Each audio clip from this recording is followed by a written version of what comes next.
Vamos abrir as nossas Bíblias nessa noite fria e chuvosa, no primeiro livro dos Reis de Israel, no capítulo 16, e nós vamos ler o verso 34. 1 Reis, capítulo 16, verso 34. Essa foi a porção que o Senhor Deus esteve propondo ao meu coração, para nós pensarmos um pouco, hoje à noite. No final do mês passado, do mês de maio, eu me preparava para pregar em um evento para pastores aqui em uma cidade próxima à nossa. Eu estudava a vida do profeta Elias, porque seria sobre a vida dele que eu estaria pregando. E esse verso me ocorreu, eu comecei a pensar a respeito da situação que nós veremos hoje à noite aqui. Então eu anotei algumas coisas que Deus falou ao meu coração no momento, fiz uma espécie de esqueleto de um esboço. E eu achava que hoje seria o culto família e oração. Então, por isso eu preparei uma mensagem para a família. Falei, hoje é o dia. Eu falei, pastor Rony, eu tenho uma mensagem para terça-feira, o senhor pode me colocar? Aí depois que ele me colocou para pregar, eu descobri que hoje não é família e oração, irmãos. Então nós vamos ter aqui com essa mensagem aqui mesmo, né? Que Deus possa falar ao nosso coração em sua muita misericórdia, em nome de Jesus. 1 Reis, capítulo 16, verso 34. Tema para a nossa breve reflexão de hoje à noite será: preserve a sua família, amando na ordem e na intensidade correta. Vamos pensar um pouco a respeito de quais devem ser as pessoas que nós deveremos amar em uma espécie de escala de importância: Deus, família, igreja, trabalho, quem sabe, e com que intensidade nós devemos amar cada uma dessas pessoas preciosas em nossa vida. Pois bem, a palavra do Senhor nos diz assim: em seus dias, Hiel, o betelita, edificou a Jericó. Quando lhes lançou os fundamentos, morreu-lhe Abirão, seu primogênito. Quando lhes pôs as portas, morreu Segube, seu último, segundo a palavra do Senhor, que falara por intermédio de Josué, filho de Num. Amém? Que Deus possa propor a sua palavra ao nosso coração. Vamos orar um pouco mais? Em nome de Jesus. Meu Deus, nós amamos profundamente o Senhor, e é com muita alegria em nosso coração que nós agradecemos a Ti a benesse de subirmos até a Tua casa, ó Deus, para engrandecermos o Teu precioso nome. Muito obrigado. Ainda que sob vento, sob chuva, em uma época fria, Senhor, é uma alegria para nós estarmos aqui e também compartilhar desse momento com os nossos amados irmãos que não puderam estar conosco presencialmente, mas que nos acompanham pela internet. Permita, meu Deus, que nós tenhamos um tempo de louvor e adoração com base na exposição pública da Tua palavra. Nós vamos pensar hoje à noite a respeito de um tema que é muito apropriado à nossa época: a importância que nós devemos dar à nossa família, às pessoas que o Senhor nos deu para amar. Portanto, que o Senhor possa nos conceder graça, poder no Espírito Santo, sabedoria, para que possamos guardar um bom depósito acerca de todas as verdades que seguramente o Senhor haverá de nos apresentar aqui. Seja generoso para conosco, Senhor, e fala ao nosso coração novamente, assim como o Senhor sempre tem falado, quando qualquer dos Teus servos se encontra nessa plataforma para expor a Tua palavra. Essa é a nossa humilde oração em Tua presença, ó Deus, gratos, porque sabemos que enquanto nós oramos, o Senhor nos ouve. Muito obrigado por isso, em nome de Jesus, amém. Pois bem, meus irmãos, essa passagem fala do princípio do reinado do rei Acabe. Foi justamente por ocasião do reinado do famigerado rei Acabe, marido da rainha má Jezabel, que Hiel, o betelita, edificou a Jericó, e a sua família sofreu terríveis consequências. Pois bem, mas antes de nós falarmos do comportamento de Hiel, que foi um comportamento equivocado, é bem interessante que nós venhamos a construir um contexto para compreender como essa passagem foi elaborada. Pois bem, por volta do final do 15º século antes de Cristo, finalmente o povo do Senhor, as 12 tribos de Israel, que até então estavam sendo lideradas pelo servo do Senhor Moisés, estavam preparadas para atravessar o Rio Jordão e finalmente conquistar a terra prometida. Foi esse o momento da transição da liderança. Moisés saía de cena, ele seria tomado pelo Senhor e levado para a glória, e Josué teria a responsabilidade de ser o general que marcharia à frente das colunas das hostes do Senhor para introduzir o povo na terra prometida. Foi mesmo Josué que, por meio da graça de Deus, teve o privilégio de atravessar o Rio Jordão em terra seca. Quando aqueles que carregavam a arca do Senhor tocaram as águas do Rio Jordão, o rio deixou de correr em suas ribanceiras e o povo pôde atravessar. Momento em que Deus deu ordens para que eles colhessem 12 pedras do leito do rio e com essas pedras construíssem um memorial para que eles jamais esquecessem quem o havia colocado ali. Esse texto se encontra no livro de Josué, capítulo 4, verso 19. E ele nos diz assim, Josué 4, 19. Subiu, pois, do Jordão o povo no dia 10 do primeiro mês e acamparam-se em Gilgal, do lado oriental de Jericó. As 12 pedras que tiraram do Jordão levantou a Josué em coluna em Gilgal e disse aos filhos de Israel: quando no futuro vossos filhos perguntarem a seus pais dizendo: que significam estas pedras? Fareis saber a vossos filhos, isso é importante, fareis saber a vossos filhos dizendo: Israel passou em seco esse Jordão. Porque o Senhor vosso Deus fez secar as águas do Jordão diante de vós, até que passasseis com o Senhor vosso Deus, assim como Ele fez no Mar Vermelho, a qual o secou perante nós, até que passássemos. Para que todos os povos da terra conheçam que a mão do Senhor é forte, não a mão do homem, a mão do Senhor é forte, para que os seus filhos temam ao Senhor vosso Deus todos os dias. Pois bem, esse memorial serviria para provar que a graça de Deus, que retirou aquele povo humilde do Egito com um braço poderoso, seria suficiente para mantê-los seguros até o fim. Nós precisamos de memoriais assim em nossas vidas, irmãos. Nós precisamos de marcos que nos lembrem que tudo que nós temos vivido é produto da graça. Quando Deus nos abençoar, nós não podemos nos esquecer de onde nós saímos e aquilo que foi feito por nós. Nós somos um povo de memória frágil. Nós temos a tendência humana de, quando estamos vivendo um bom momento, de acharmos que aquilo é produto da força do nosso braço ou do poder do nosso intelecto, quando não é. No dia que o Senhor não for conosco, nós fracassaremos.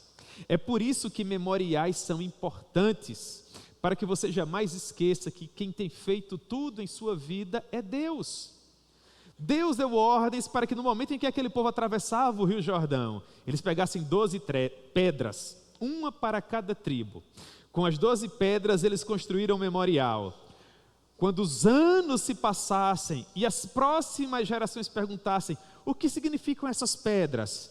Os pais daqueles jovens deveriam dizer: essas pedras significam que o nosso Deus é todo-poderoso, que o nosso Deus cumpre a palavra que Ele nos dá, que apenas o nosso Deus pode nos abençoar, que não importa quão preparado, quão inteligente, quão elaborado seja o seu currículo, se você não amar ao Senhor, nosso Deus, de todo o seu coração, você não vai chegar a lugar algum em sua vida. Você precisa de Jesus, você precisa amar e respeitar os preceitos desse Deus. Esse memorial serve para isso. O que significa que nós não podemos perder de vista que o Senhor cumpre a sua palavra, de que vai ser conosco até o fim. Nós precisamos dar espaço à providência de Deus em nossa vida. Precisamos voltar a ensinar os nossos filhos que o nosso Deus ainda tem poder de abrir o mar, caso assim Ele deseje, ou de abrir o rio, caso Ele necessite fazer isso, ou mesmo fazer qualquer uma outra coisa. O nosso Deus é o mesmo Deus Todo-Poderoso, que abençoou os nossos ancestrais espirituais no Antigo Testamento e que nos abençoa hoje nos dias atuais. 40 longos anos de humilhação e provação no deserto agora davam lugar a uma terra que manava leite e mel. E tudo que o povo do Senhor não podia fazer, em hipótese alguma, era se esquecer que quem tinha feito tudo aquilo era Deus. Deus fez tudo. Nós não podemos fazer absolutamente nada. Quando o povo finalmente chegou às imediações de Jericó, a primeira fortaleza que eles iriam conquistar, uma vez que eles haviam atravessado o rio Jordão, Jericó, primeira fortaleza a ser conquistada. Deus já dá um insight a Josué daquilo que ele desejava para Jericó. Isso se encontra no livro de Josué, capítulo 5, verso 13.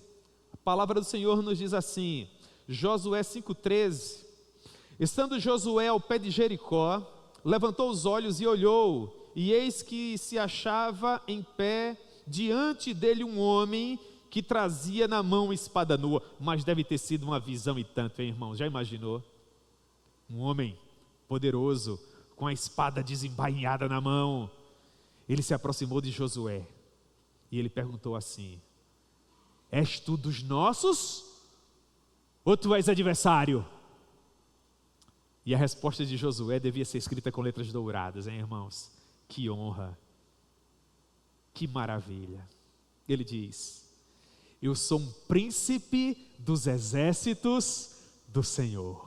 Somos nós, príncipes do exército do Senhor, que nesse momento luta em prol daquilo que há de mais importante em todo o universo, que é a alma eterna de uma pessoa preciosa, comprada pelo sangue de Cristo na cruz do Calvário. Josué diz: eu sou um príncipe dos exércitos do Senhor, eu acabei de chegar, e o meu objetivo é cumprir a minha missão. Perceba, Josué começa muito bem. Josué sabe exatamente de onde ele saiu. Ele não se encontra enamorado com toda a beleza de Canaã. Ele não permitiu que o seu coração se desviasse do objetivo. Josué era um general, ele possuía uma missão a cumprir e ele não se desviou disso. Eu sou um príncipe dos exércitos do Senhor e eu acabo de chegar e o meu objetivo é cumprir a minha missão. Com a experiência de Josué, nós aprendemos que a missão é a missão de Deus. Nós apenas cooperamos com ela. Quem iria prevalecer contra Jericó não seria Josué em si mesmo, mas seria o Senhor por meio dele. Logo, com tudo que você tem, meu irmão, a semelhança de Josué, providencie para que você jamais se afaste da obra de Deus e daquilo que Deus está fazendo. Quando foi que o povo começou a perder a mão em Canaã? A desviar os olhares, quando eles se esqueceram do motivo pelo qual Deus os colocou ali.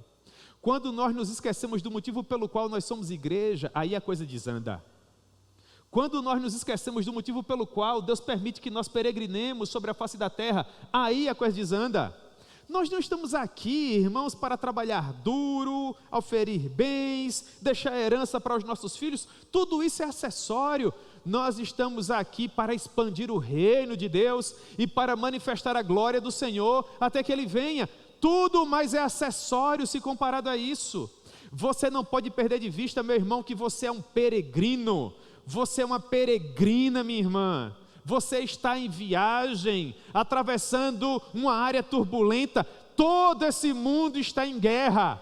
Nós estamos pelejando por algo muito importante, que são as almas dos homens. Tenha cuidado para que você não perca de vista que você se encontra nesse planeta apenas para pagar as suas contas no final do mês. Porque tem muita gente boa que está vivendo tão somente para isso. Pagar as contas é importante, mas é acessório. Não é a razão última das nossas vidas.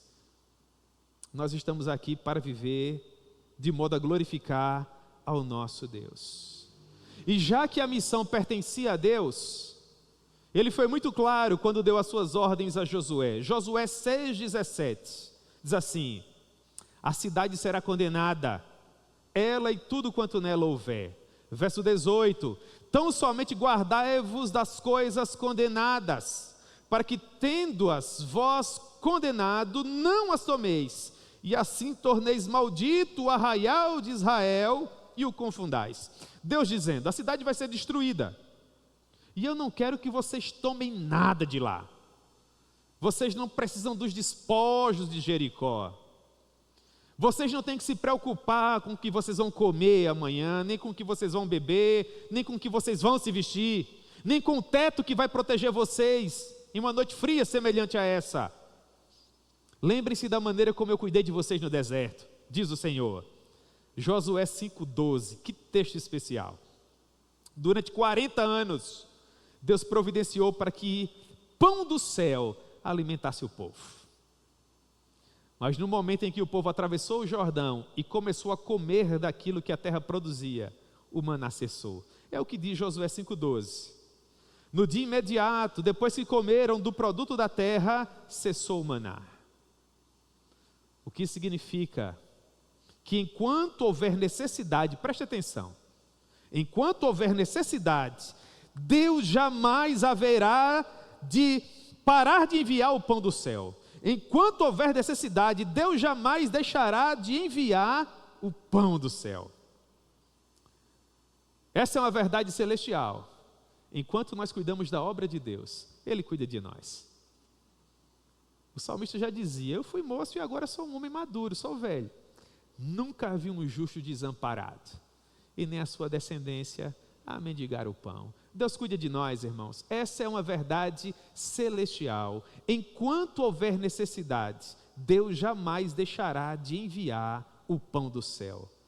Quando finalmente a terra produziu, o pão do céu não era mais necessário, então ele cessou. Deus é poderoso. Josué cumpre tudo aquilo que Deus havia dito.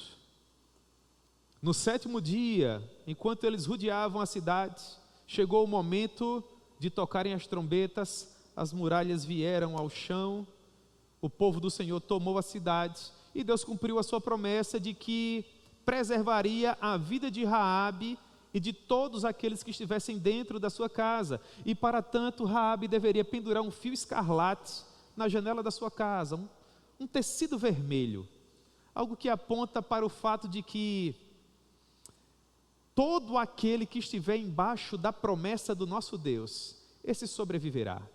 Ele nos deu a promessa de que todos aqueles que forem representados pelo sangue do seu Filho, que estiverem protegidos pelo sangue de Jesus, esses não têm o que temer. Todos aqueles, à semelhança do que aconteceu na Páscoa, que estiverem cobertos pelo sangue, esses não terão que pagar com a sua própria vida. Aconteceu por ocasião da Páscoa, na saída do povo no Egito, aconteceu novamente em Jericó. O símbolo estava lá, escarlate, vermelho, precioso, poderoso. Tudo mais foi destruído. Enquanto a fumaça da destruição subia, Josué providenciou para que o povo do Senhor não perdesse de vista que Deus não queria a reconstrução de Jericó. Jericó deveria permanecer em ruínas. Josué era um líder nato, muito bem treinado por Moisés. Ele aproveitou que a espiritualidade do povo estava em alta. O povo havia visto muitos milagres no deserto. Atravessou o rio Jordão a pé enxuto, viram as muralhas de uma cidade edificada caírem por terra, um milagre poderosíssimo do nosso Deus. O povo estava jubiloso, louvando ao Senhor Todo-Poderoso. Josué aproveita esse clima espiritual e faz com que o povo prometa algo muito importante. Josué 6,26, está escrito: ele fez o povo jurar e dizer: maldito diante do Senhor seja o homem que se levantar e reedificar esta cidade de Jericó. E todo mundo concordou. Maldito seja aquele que ousar edificar a cidade de Jericó. Aqui, meus irmãos, vem um ponto importante. Qual seja?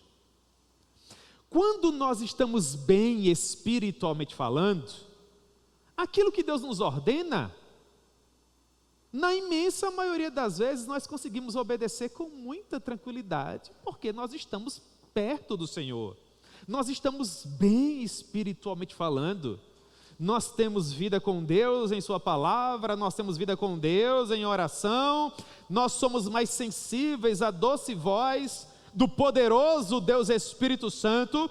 Nestas condições, obedecer a Deus se torna mais fácil. Porém, quando nós não estamos indo bem espiritualmente, quando o nosso coração carece de força, carece de motivação para continuar no árduo caminho da vida consagrada, naqueles momentos em que nos faltam forças espirituais, aí começam a surgir os problemas, porque obedecer se torna cada vez mais difícil à medida que nós vamos nos afastando do Senhor. O povo estava nos píncaros da fé. Josué convoca o povo e diz: vocês concordam que maldito seja aquele que reedificar Jericó? E todo mundo nós concordamos? Boa essa palavra? Está dito e nós vamos cumprir. Contudo, os anos se passaram, quase 6 séculos. 600 anos. E aquele povo que atravessou o Rio Jordão permitiu que o mato tomasse conta do memorial, as pedras não eram mais nem enxergadas. Os princípios que eles não deveriam esquecer, pelo fato deles irem se afastando do Senhor, se tornaram cada vez mais distantes. E o povo começou a ter problemas relacionados à sua falta de espiritualidade. Quais são os problemas relacionados à nossa falta de espiritualidade? Quando a nossa vida devocional não anda bem, o que pode acontecer conosco? Dentre tantas coisas que eu poderia mencionar, algumas me ocorreram, eu quero mencionar para vocês aqui. Em primeiro lugar, não é incomum que uma pessoa que não está bem espiritualmente se encontre em uma espécie de alienação profunda. Esse é o primeiro ponto, alienação profunda. Quando nós não estamos bem espiritualmente falando, nós começamos a perder muitos cultos, por exemplo. E com o tempo, essas faltas deixam de nos incomodar. Quando você está bem espiritualmente, você quer estar onde Deus está atuando, onde Deus está agindo. Você não quer perder um momento. Mas quando o seu coração começa a ficar frio, quando a sua mente começa a ficar árida, quando falta oração, quando falta a leitura devocional das Escrituras, naturalmente você vai se afastando do Senhor, e isso é manifestado na sua ausência nos cultos. E então, em consequência, nós deixamos de ler a Bíblia com frequência, de orar com devoção, de buscar a Deus para as nossas necessidades diárias. E o que acontece? Mesmo sem perceber, nós passamos a confiar mais em nós do que em Deus. Você começa a tomar decisões sem orar. Você começa a fechar negócios sem pedir a opinião do Senhor. Você por vezes acorda, toma café, trabalha o dia inteiro, volta para casa e no final do dia lembra: meu Deus, hoje eu não fiz uma oração, misericórdia. E tem dias que você nem lembra. A correria é muito grande. E então nós começamos a aconselhar os nossos filhos sem abrir a Bíblia. Nós começamos a planejar coisas sem primeiro perguntar qual a opinião do Senhor, o que Ele deseja com tudo aquilo. Em outras palavras, preste atenção, nós passamos a depender mais de nós do que de Deus. Quando isso acontece, vêm os problemas. Quanto mais distante de Deus você estiver, mais cheio de necessidades você ficará, e mais você vai ter que trabalhar, e mais você vai ter que estudar, e mais você vai ter que conseguir dinheiro. Então vem aqueles problemas relacionados a tudo isso, e o principal deles, falta de tempo. Falta de tempo para o cônjuge, falta de tempo para os filhos, e o mais perigoso, falta de tempo para Deus. Por que isso acontece? Dentre tantas coisas, eu vou sugerir uma resposta. Talvez isso aconteça porque quando você está mal espiritualmente falando e se afasta de Deus, o que acontece? Você se torna cada vez mais cheio da sua própria presença e cada vez mais vazio da presença de quem? De Deus. Os fatores da conta mudam na vida. Deixa de ser que Ele cresça e que eu diminua. Quando nós estamos mal espiritualmente, passa a ser que eu cresça. Perceba até como a sua oração muda quando você não está bem espiritualmente. A sua oração não passa de eu quero, Senhor me dá, Senhor me concede, porque você está cheio de si, meu irmão. Você não consegue orar por mais ninguém, você não consegue louvar a Deus em suas orações, você dobra o seu joelho e tudo que você consegue fazer é pensar em você. Tenha cuidado, em nome de Jesus. Esse é um problema relacionado à falta de espiritualidade, mas há um segundo. Valorização daquilo que não tem valor. Valorização daquilo que não tem valor. Outro ponto relacionado à falta de espiritualidade é a valorização daquilo que não tem valor, ou melhor, é a valorização daquilo que não deveria ter o valor que nós estamos dando.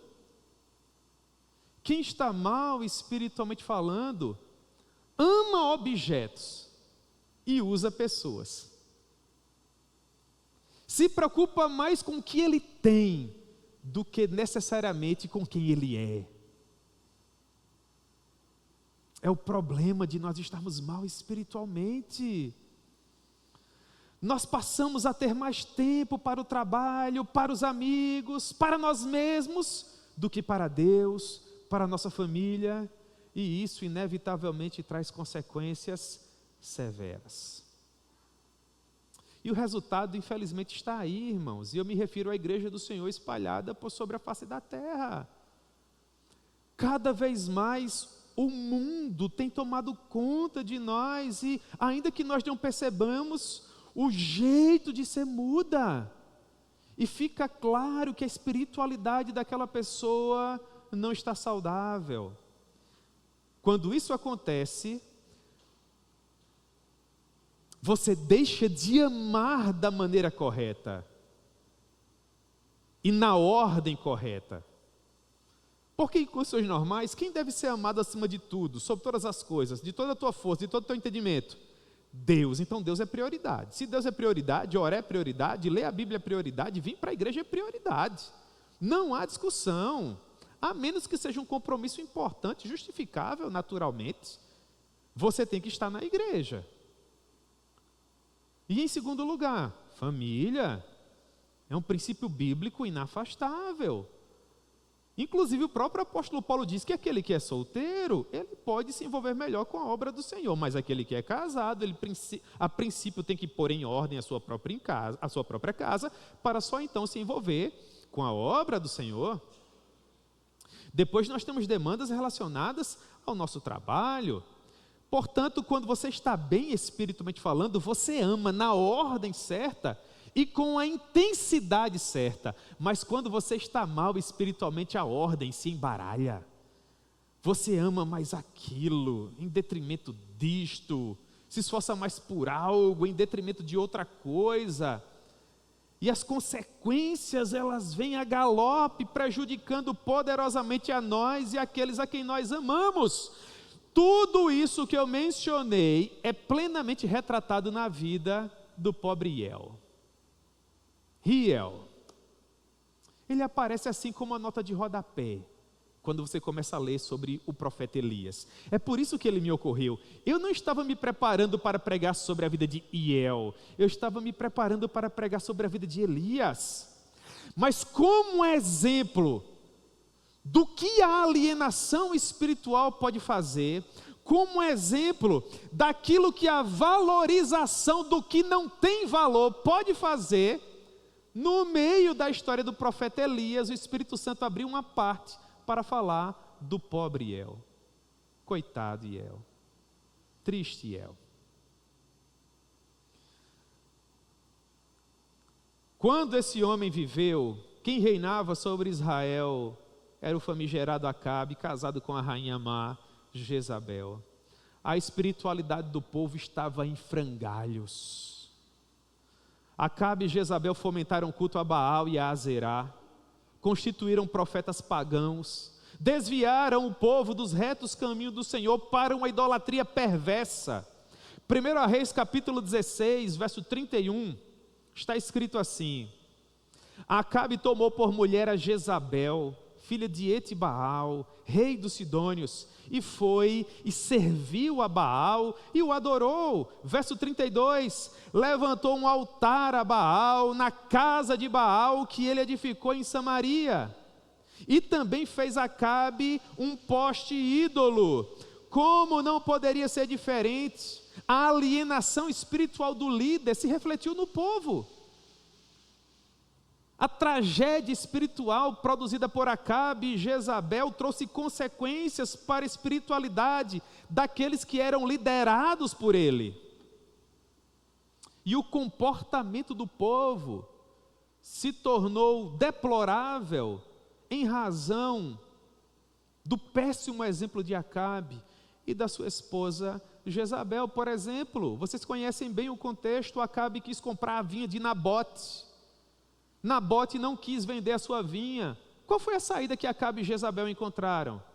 Eles mataram Nabote e se apoderaram da sua propriedade. Isso é terrível, isso é tosco, é um achaque, é um comportamento deplorável, vergonhoso. Mas quando a liderança se encontra tão profundamente alienada, translocada, dessa forma, as pessoas infelizmente vão seguindo o exemplo. Ora, se o próprio rei, que deveria ser ético, ser reto moralmente falando, se comportava dessa forma, imagine o que não estava acontecendo no meio do povo. 1 Reis capítulo 16, verso 33, diz que Acabe cometeu mais abominações para irritar ao Senhor, Deus de Israel, do que todos os reis que foram antes dele. Não é coincidência, irmãos, que a tragédia que acometeu a família de Iel tenha acontecido justamente nesse período de profunda alienação espiritual. O povo não estava bem espiritualmente falando, o povo esqueceu os memoriais que Deus mandou construir, o povo esqueceu de onde saiu, o que Deus havia feito por eles, o motivo pelo qual eles estavam ali. Quando isso acontece, as consequências são terríveis. Eu quero que você olhe para a sua família hoje à noite. Eu quero que espiritualmente falando você contemple a sua esposa, os seus filhinhos, os seus netinhos e diga para o seu coração qual é o seu compromisso com essas pessoas. Você, meu querido irmão, que gentilmente me ouve hoje à noite, que é sacerdote do seu lar, que é o líder dessas pessoas, que tem a responsabilidade de conduzi-los e mantê-los seguros até as portas douradas da cidade santa, nesses dias de profunda alienação espiritual que nós temos vivido hoje, como é que você tem protegido e liderado a sua família? Você, minha irmã, como tem auxiliado esse seu marido precioso que Deus lhe deu? Não se enganem, a nossa época não é diferente da época vivida por Acabe e Jezabel. Os padrões éticos da nossa nação nos deixam de coração partido. A devassidão moral campeia. Os escândalos se somam, nós somos bombardeados diuturnamente com todo tipo de informação que apenas serve para desacreditar a palavra do Senhor e a sua glória. E é no meio dessa tempestade moral que nós estamos como peregrinos nos esforçando para não perdermos de vista o objetivo que nos aguarda no final. Nessa missão nós não podemos falhar, irmãos. A semelhança do que aconteceu com Iel. 1 Reis, capítulo 16, verso 34, a porção inicial. Em seus dias, leia-se, nos dias do rei Acabe, Iel, o betelita, edificou a Jericó. Iel viveu em algum momento entre os anos 870 e 850 a.C., ou seja, cerca de pouco mais de 500 anos da destruição da fortaleza de Jericó. Iel morava a pelo menos 35 quilômetros das ruínas da cidade. Ele era um betelita, irmãos.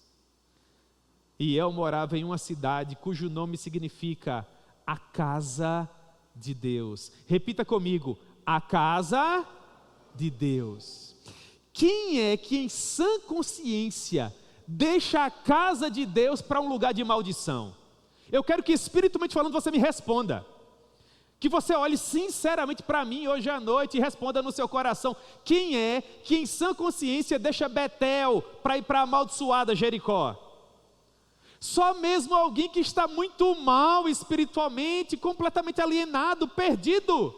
Só mesmo alguém que valoriza aquilo que não tem valor é que deixa a casa de Deus para um lugar de maldição. Mesmo sabendo que ao se afastar da presença de Deus, descumprindo a sua palavra de advertência, consequências terríveis viriam, ainda assim, preste atenção, Hiel pagou para ver. 1 Reis 16:34, ainda na porção inicial. Que passagem triste. Nós devemos ler essa passagem muito solenemente, irmãos. O texto diz: quando Hiel lançou os fundamentos de Jericó, morreu-lhe Abirão, seu filho primogênito. Da forma como Josué havia acordado com o povo há quase 600 anos atrás, a maldição se cumpriu. Josué 6:26, a parte A, com a perda do seu primogênito, lhe porá os fundamentos. Meus irmãos, Hiel sabia qual seria a consequência para aquele que desejasse ser o novo proprietário de Jericó. Deus não queria Jericó reerguida, mas a ambição de Hiel falou mais alto e ele decidiu pagar para ver.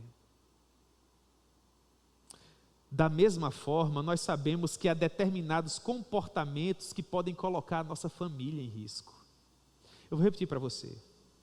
Da mesma forma, nós sabemos que há determinados comportamentos que podem colocar a nossa família em risco.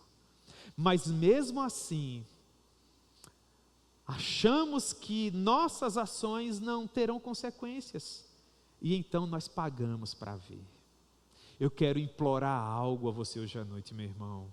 Em nome de Jesus, não pague para ver.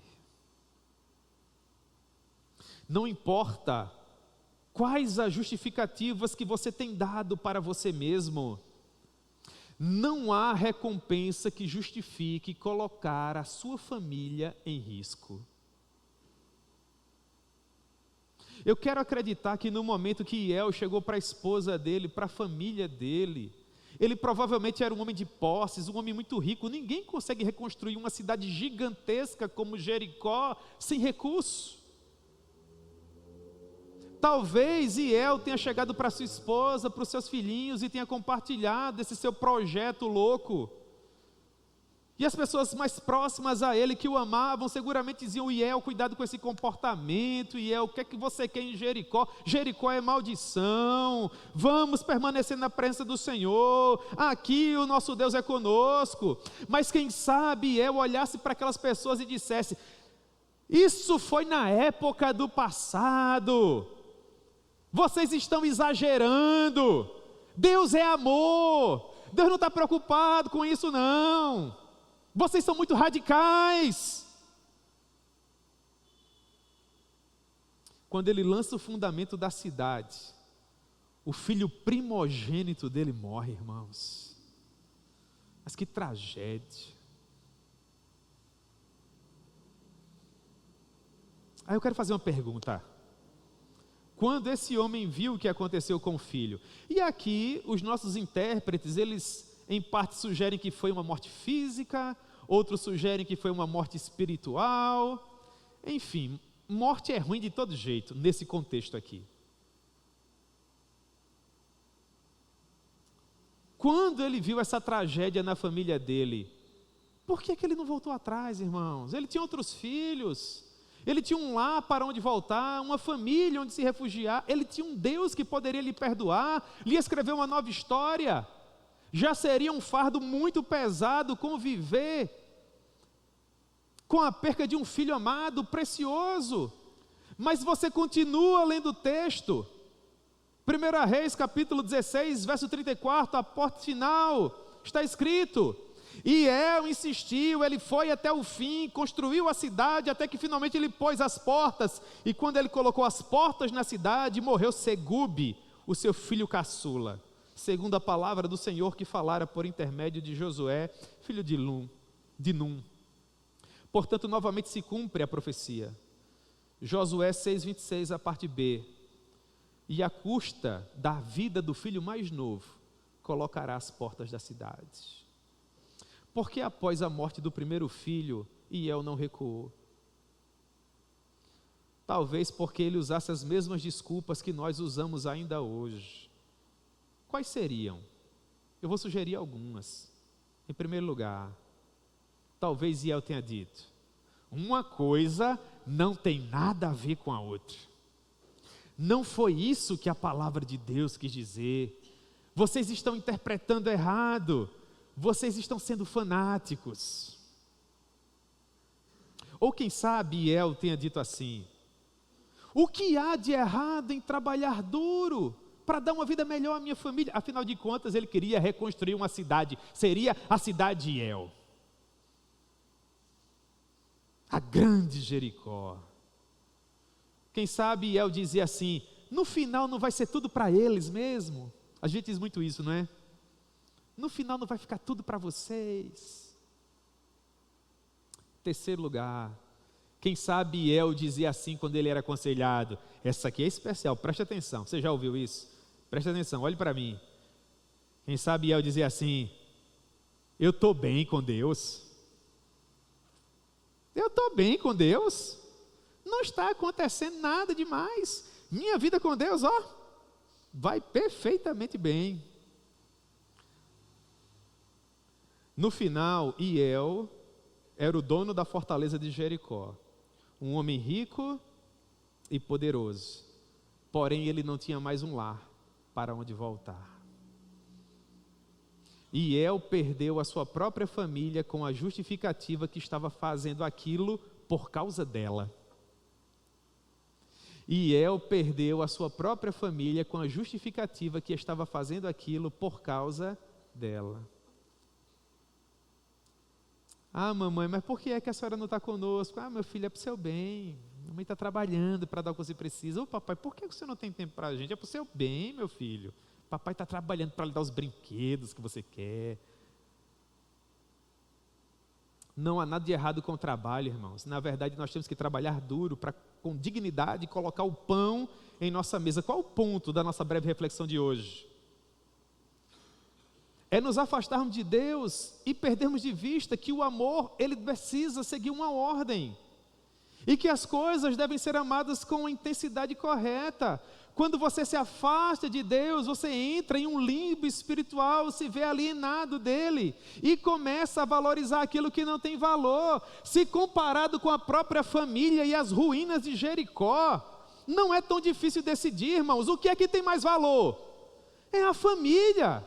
E se eu fosse comparar com as nossas vidas hoje, caso algum de nós aqui esteja investindo mais tempo em qualquer outra coisa, em detrimento da nossa família, nós vamos concluir que mais importante é a família.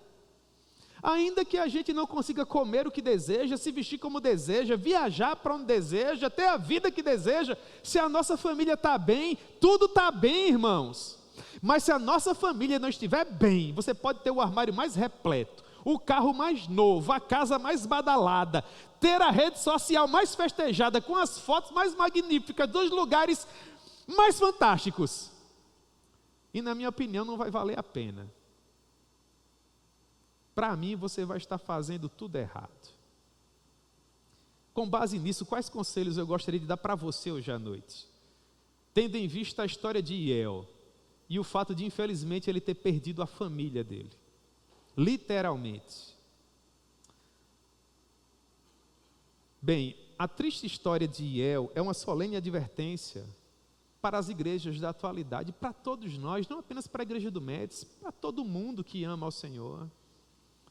E o que nós aprendemos com essa história tão triste? Em primeiro lugar, que nós precisamos realinhar a nossa vida com Deus. Se bem que a salvação é individual, A nossa espiritualidade tem consequências na vida das nossas famílias, irmãos. O meu filho interpreta a maneira como eu me relaciono com Deus. Com que motivação eu venho para a igreja?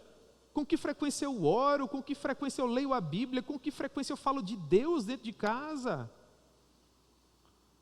O bem mais precioso que nós podemos deixar para os nossos filhos não é uma herança material, mas um sólido relacionamento com Deus. Essa é a mais valiosa herança. Papai era um homem de Deus, mamãe era uma mulher de Deus. Portanto, em primeiro lugar, com base naquilo que a gente viu até agora, realinhe a sua vida com Deus. Mas em segundo lugar, certifique-se de que você está seguro. E consequentemente que a sua família está segura. Cuidado com amigos, com ambientes, com comportamentos. O que eu quero dizer com isso?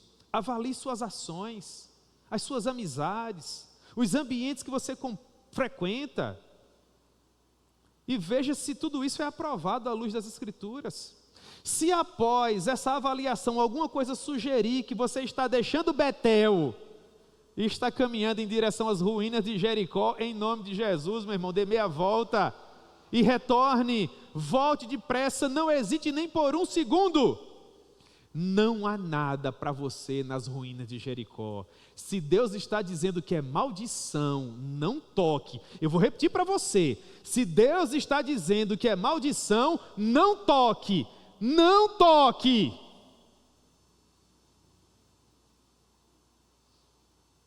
Coitado de Acã, Deus não vai para tocar em nada, mas tem que...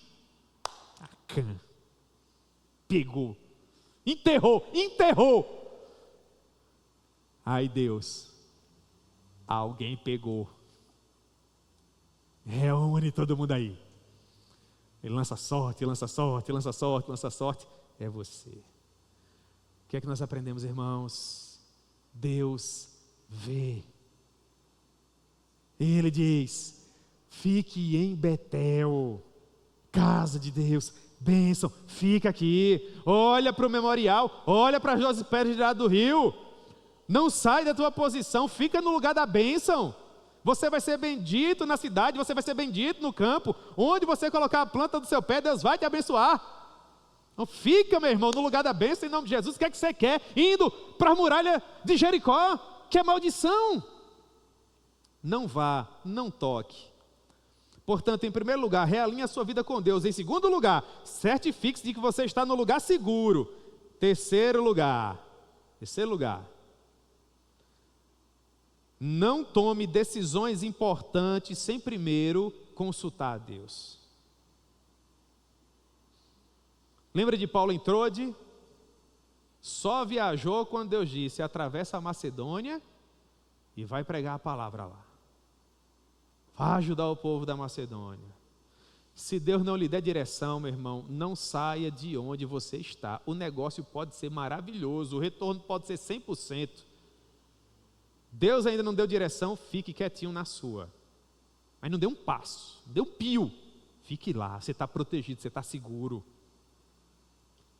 Agora, se Deus for com você, vá, meu irmão, que você vai ser maioria. E vai dar certo. E o nome do Senhor vai ser glorificado. O que eu quero dizer com isso? Priorize o seu relacionamento com Deus. Sempre pergunte para Deus qual é o próximo passo. Afinal de contas, as suas decisões vão interferir na vida do seu cônjuge, as suas decisões vão interferir na vida dos seus filhinhos, as suas decisões vão interferir na vida dos seus netinhos. Tenha cuidado, coloque sempre diante de Deus. Coloque sempre diante de Deus. Em nome de Jesus. Amém? Eu quero fazer algumas aplicações, algumas considerações e nós oramos. Em nome de Jesus. Eu gostaria de convidar os irmãos do louvor. Tenho que convidar os irmãos do louvor, né, para terminarmos orando, não poderia ser diferente. Primeira consideração, meu irmão: a sua família é o seu bem mais precioso. Se você tiver que proteger algo na sua vida, proteja a sua família. proteja a sua família. Em segundo lugar, o que aconteceu com a família de Iel, preste atenção, o que aconteceu com a família de Iel não foi repentino. Vocês acham que colocar os fundamentos de uma cidade acontece em uma manhã? Uma queda nunca acontece de uma hora para outra. Você vai caindo pouco a pouco, dia após dia. O que aconteceu com a família de Iel foi um processo de morte, literalmente. Que Deus guarde o nosso coração e nos faça, com os olhos espirituais da fé, ver aquilo que é maldição e nos afastarmos, irmãos. Todos nós somos vulneráveis, todos nós carecemos de graça, de sabedoria, de poder no Espírito Santo. Que Deus dirija os nossos passos, santifique as nossas mãos, os nossos olhos, que Deus nos guarde do mal, em nome de Jesus.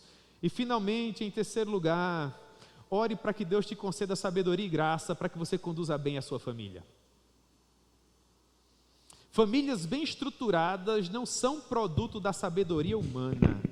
Famílias bem estruturadas são produto da graça e da misericórdia de Deus. Ore por sua família. Jejue por sua família. Busque a Deus por sua família. E pela graça de Deus, por meio da sua vontade soberana, Ele pode se inclinar a abençoar a sua família e a minha, para a maior glória do nome dEle. E então nós prevaleceremos. Amém?